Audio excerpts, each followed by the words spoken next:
गरीब भाई की अमीर बहन। किशोर और पिद्दी दो भाई बहन थे। पिद्दी बहुत खर्चीले स्वभाव की थी। वो जितना कमाती अपने ऐशो आराम में पैसे उड़ा दिया करती। लेकिन किशोर समझदार था, घर को साथ लेकर चलना जानता था। अपनी बहन के जितना कमाता तो नहीं था, लेकिन फिर भी वो किसी तरह घर का खर्च चला लेता था। एक दिन पिद्दी किशोर से कहती है, किशोर तुम थोड़ा ज्यादा क्यों नहीं कमाते? मेरे दोस्त रोज मेरा मजाक उड़ाते हैं। अरे बहन, मैं कोशिश तो कर रहा हूँ। अच्छा सुनो, अगले महीने रक्षाबंधन है, मुझे सोने का हार चाहिए, इससे कम कुछ भी ना लूंगी। अरे दिला दूंगा बहन। किशोर को पूरी रात नींद नहीं आती। उसके दिमाग में बस ये चल रहा था कि उसकी माली हालत इतनी बिगड़ चुकी है, अब वो सोने का हार कहाँ से लाएगा। अगले दिन किशोर सुबह सुबह घर से ये बोलकर निकल गया कि पिद्दी, मैं गांव से बाहर जा रहा हूँ, कुछ दिन घर नहीं आऊंगा। किशोर ने अपने काम के साथ साथ फेरी में कपड़े बेचने भी शुरू कर दिए, जिससे वो ज्यादा से ज्यादा पैसे कमा सके। रात में वो एक बिल्डिंग की चौकीदारी भी करने लगा। अपने काम से थोड़ा बहुत समय निकालकर बस कुछ घंटे की नींद ले पाता था। और कब वो कुछ दिन एक महीने में बदल गए और रक्षाबंधन भी आ गया, पता ही नहीं चला। लेकिन किशोर अभी तक घर वापस नहीं लौटा। जहां वो काम करता था, पिद्दी के नाम का गुल्लक रखा हुआ था। किशोर ने उस गुल्लक को फोड़ा और सारे पैसे इकट्ठा करके एक सोने का हार खरीद लिया। घर में पिद्दी किशोर का इंतजार कर रही थी। तभी किशोर आता है। कहाँ चले गए थे? 4 दिन का कहा था और 1 महीने से पता नहीं कहाँ गायब हो गए थे। मैंने बस एक हार मांगा था और तुमने तो घर ही छोड़ दिया। अरे मुझे थोड़ा काम मिल गया था। कुछ नहीं, सब समझती हूँ, बहाने थे तुम्हारे। अपनी बहन के लिए इतना भी नहीं कर सकते, कैसे भाई हो? चलो यहाँ बैठो, राखी बांधती हूँ। पिद्दी ने किशोर को राखी बांधी। वैसे ही किशोर ने अपनी बहन के हाथ में सोने का हार रख दिया। उसकी खुशी का कोई ठिकाना नहीं था। वो मिठाई खिलाए बिना ही नेकलेस लेकर चली गई और शीशे के सामने अपने गले में हार रखकर देखने लगी। किशोर ने लड्डू उठाया और खुद ही खा लिया। ऐसे कई साल गुजर गए। एक दिन पिद्दी की नौकरी छूट गई। अब वो पूरी तरह किशोर पर डिपेंड हो गई थी। आए दिन किशोर को अपने महंगे महंगे शौक गिनाकर उससे पैसे मांगा करती थी। किशोर कुछ पैसे देना, मुझे पार्लर जाना है। किशोर बिना कुछ बोले उसे पैसे दे देता। ये क्या, 500? अरे इतने में तो मुझे पार्लर में एंट्री मिलेगी बस।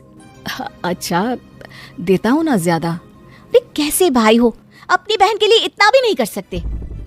किशोर ने जेब से 2000 का नोट निकाला और उसे दे दिया।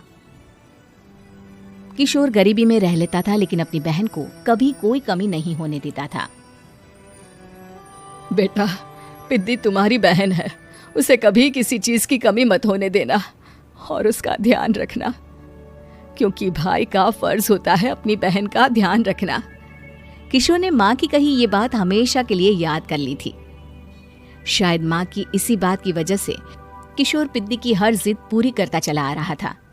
किशोर, आज मैं अपने दोस्तों के साथ पार्टी करने जा रही हूँ, मुझे कुछ पैसे दो ना। किशोर पिद्दी को समझाता है, लेकिन पिद्दी नाराज होकर चली गई और अपने कमरे में सुबक सुबक कर रोने लगी। किशोर अपनी जेब से कुछ पैसे निकालता है और पिद्दी को दे देता है। किशोर खुद कभी अच्छे कपड़े नहीं पहनता, लेकिन पिद्दी को राजकुमारी की तरह रखता। पिद्दी के जाने के बाद किशोर अपने काम पर निकल गया। एक तरफ पिद्दी अपने दोस्तों के साथ मस्ती कर रही थी, तो वहीं दूसरी तरफ किशोर पैसे कमाने के लिए कड़ी मेहनत कर रहा था। कुछ और दिन ऐसे ही बीत गए। एक दिन पिद्दी एक लड़के को लेकर घर आई और उसे किशोर से मिलवाया। किशोर, मुझे इस लड़के से शादी करनी है, लेकिन इनके मम्मी पापा बोल रहे हैं कि उनको दहेज में एक कार चाहिए, तभी वो मेरा और पंकज का रिश्ता कबूल करेंगे। लेकिन बहन, कार खरीदना कोई सब्जी खरीदने के बराबर तो नहीं है। अरे कैसे भाई हो तुम, अपनी बहन के लिए इतना नहीं कर सकते? देखो, मैं ज्यादा इंतजार नहीं कर सकती, तुम्हें 1 साल में मेरे लिए कार खरीदनी ही होगी। अच्छा पंकज, एक काम करो, कल तुम अपने माता पिता को घर बुला लो, मैं उनसे तुम्हारे और पिद्दी के रिश्ते की बात कर लेता हूँ। अगले दिन किशोर के छोटे से घर में पंकज और उसके माता पिता आते हैं। बेटा, तुम्हारी बहन ने हमारी शर्त तो बता ही दी होगी। जी बेटा, तुम तो इतने छोटे घर में रहते हो, दहेज कहाँ से लाओगे? मैं अपनी बहन की खुशी के लिए सब कुछ कर सकता हूँ। पंकज और पिद्दी का रिश्ता तय हो जाता है। किशोर अब अपनी क्षमता से 4 गुना ज्यादा काम करने लगता है। सुबह सबके घरों में न्यूज़पेपर फेंकता, दिन में मजदूरी करता और रात में चौकीदारी करता। खूब मेहनत करके किशोर ने अपनी बहन की शादी के लिए पैसे जुटा लिए। उसने अपनी बहन के लिए कार खरीद ली। जब वो पिद्दी के ससुराल वालों से मिलने गया तो उन्होंने किशोर से और पैसों की मांग की। इस बार किशोर हार चुका था। पिद्दी माफ करना, मैं तुम्हारी शादी उस लड़के से नहीं कर सकता। वो लालची लोग हैं, उन्हें सिर्फ पैसों से मतलब है। देखो किशोर, मैं पंकज से ही शादी करूंगी। क्योंकि पिद्दी ने तो किशोर की बात न मानने की जैसे कसम खा रखी थी। किशोर ने पंकज को घर बुलाया। पंकज, तुम अपने माता पिता को समझाते क्यों नहीं हो? भैया, वो हमारी शादी के लिए मान गए, मेरे लिए तो यही बहुत बड़ी बात है। हम एक काम कर सकते हैं, दहेज की रकम में से कुछ पैसे मैं आपको दे देता हूँ। अरे लेकिन समाज वाले क्या कहेंगे? अरे जब दुनिया को पता चलेगा तब ना। अच्छा, कुछ पैसे मैं अपने मालिक से कर्ज में ले लेता हूँ। कुछ पैसे पंकज देता है, कुछ वो कर्जा लेता है और अपनी उम्र भर की कमाई वो अपनी बहन की शादी में लगा देता है। आखिर में पंकज और पिद्दी की शादी हो जाती है। पिद्दी की विदाई के बाद किशोर बिल्कुल अकेला पड़ जाता है। अब उसका कमाने में भी मन नहीं लगता। उधारी वाले रोज घर में आकर बैठ जाते हैं। अरे किशोर, अब तो पिद्दी की शादी को 5 साल हो गए, अब तो हमारा पैसा लौटा दो। चाचा, पिद्दी के जाने के बाद किसी भी काम में मन नहीं लगता। अरे तो हमारा पैसा कैसे वापस मिलेगा? जी, कुछ करता हूँ मैं। किशोर के ऊपर बहुत सा कर्जा चढ़ गया था, इसलिए उसने तय किया कि वो ये घर बेचकर सबके पैसे लौटा देगा।